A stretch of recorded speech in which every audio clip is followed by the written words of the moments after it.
The Jew hatred was there. You four saw it.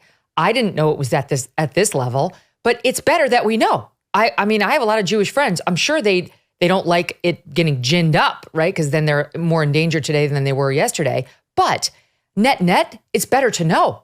If the person sitting next to you in the cubicle or in the study hall or in your kid's study hall or in your restaurant or your job is a Jew hater, I want to know, even as a non-Jew. So number one, there's been exposure. So that's good. Now knowledge is power. And number two, the woke warriors are having a very bad month. A very bad month. And I really think it's going to parlay into a bad year, into the end of their movement. They've been exposed as frauds.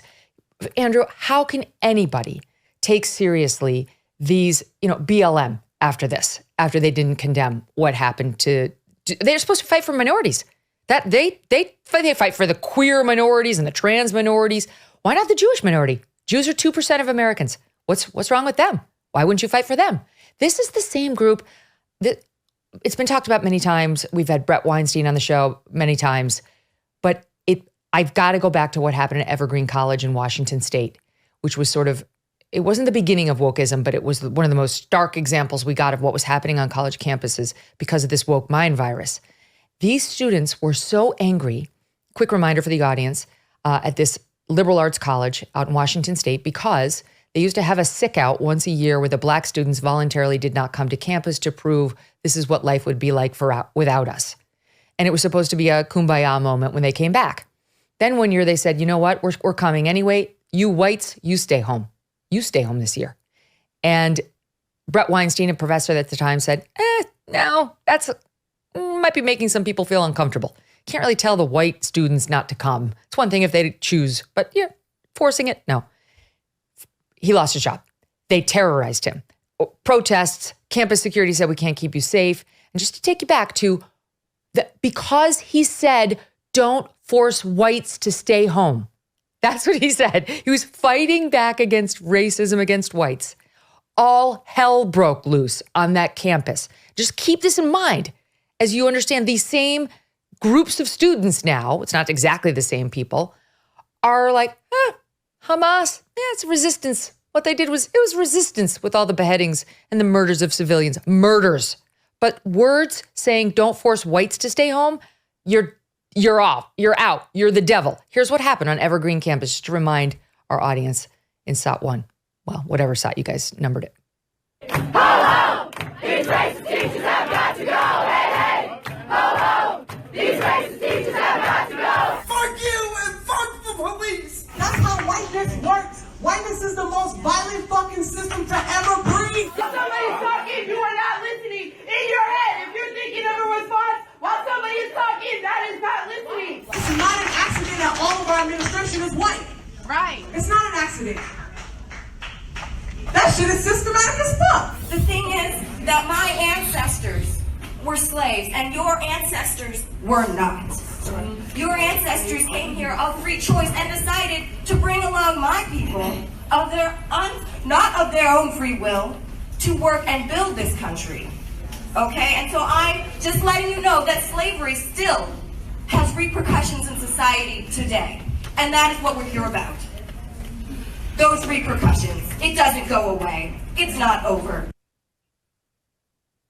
I'll give you one more. Stand by. I'll give you one more. Students confronting Brett on campus. There is a difference between debate and dialectic. Debate, wait a second. No, it is. Debate means you are trying to win. Dialectic means you are using disagreement to discover what is true. I am not interested in debate. I am interested only in dialectic, which does mean I listen to you and you listen to me. We don't care what terms you want to speak on. This is not about you. I'm talking. We are not speaking all about him. On terms of white privilege. This is not a discussion. You have lost that one. Racist shit. I did apologize? I did not. Okay. You don't know. Day of Absence has been here longer than I have. I have never protested it until the idea. Until you want no. Keep your fucking ass here. No. That's what you did. First of all, I didn't say. like to hear the answer or not? No!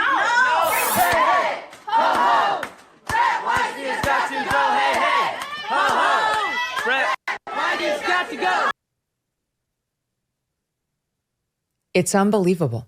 They harassed him right out of his job because, as under the terms I just outlined. And now these groups, in response to Jews being threatened to the point where they can't leave the library, are like, free speech. We love it. More discussion is better for society. You can't shut me down. That would be also, I guess, white supremacy. It's incredible. Yeah, and and they hate cancel culture now. Suddenly, they loved it. It was accountability culture, and they don't want to be held accountable for what they're saying. And all of this stuff, all of this racial essentialism, which is also a kind of materialism. I would like to ask one of these people, although they can't form a thought, they can't respond in any rational way. But I would like at least somebody to ask them, what good has ever come out of racial essentialism? What social good has ever been created by racism? When this guy Ibram Kendi started his foundation for anti-racism, which is just racism given the opposite name. Why did nobody ever say to him, how is that going to work? How is racism going to solve racism? How is hatred going to solve hatred? It's funny because other kinds of essentialism, gender essentialism, have some good qualities. Women and men should have separate spaces sometimes. Women have different functions. They have different likes and desires. I can totally understand why you would have some form of gender essentialism, which has now been banned. But why would you have racial essentialism? When has that ever worked? What country has it made better? What social program has it produced that worked? It never works. And yet the irrationality that has been inculcated in our young people is so strong that they live in this fantasy. The Queers for Palestine, my personal favorite group because I have a morbid sense of humor, the Queers for Palestine are absolutely celebrating people who would behead them on the spot, who have not only said that, who have responded to their support by saying never will a homosexual be able to come into Palestine. The irrationality, the depth of the irrationality, the feminists for Palestine, the feminists who just they hate Israel, where women have all the rights in the world, but love these countries where women are second-class citizens. The absoluteness of the absolute irrationality that has been drilled into these children's heads should have set people off before. And if it sets people off now, it would be a wonderful thing. It certainly has set off some of the donors, especially some of the Jewish donors. And maybe that kind of blow from the economics sphere will have some effect on some of these colleges. Places like Yale have so much money, they don't really care at this point whether the donors show up or not. But still, those are the kinds of practical things that have effects. And look, one of the attacks on the Jews in America is that they're powerful. Well, damn right you are. Damn right they are. And they're powerful because they have talent. They're powerful because they have done good things for America. People always say, well, why do the Jews have so much power in Hollywood? Because they invented Hollywood. You invent an industry and you'll have power too. Mm-hmm. And I think I hope they start to use that power to defend themselves, because you're right about this.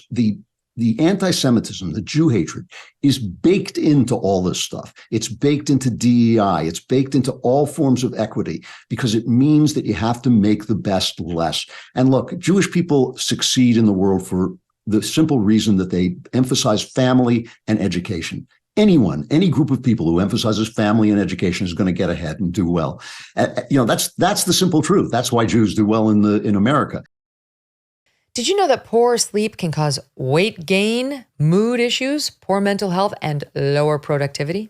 Sleep is the foundation of our mental and physical health and performance in our days. Having a consistent nighttime routine is non-negotiable. Introducing Beam Dream. Love that. Beam Dream. Today, my listeners get a special discount on Beam Dream Powder, their best-selling healthy hot cocoa for sleep with no added sugar. Now available in delicious seasonal flavors like sea salt caramel and white chocolate peppermint. Better sleep has never tasted better. A recent clinical study revealed Dream helped 93% of users wake up feeling more refreshed. Just mix Beam Dream into hot water or milk, stir or froth, and enjoy before bedtime. If you want to try Beam's best-selling Dream Powder, take advantage of their biggest sale of the year and get up to 50% off for a limited time when you go to shopbeam.com/MK. Use code CYBER at checkout. That's shopbeam.com/MK. evergreen.com/MK. Use code CYBER for up to 50% off your order. Hey, thanks so much for watching. If you like what you just saw, hit the subscribe button for more clips and full episodes.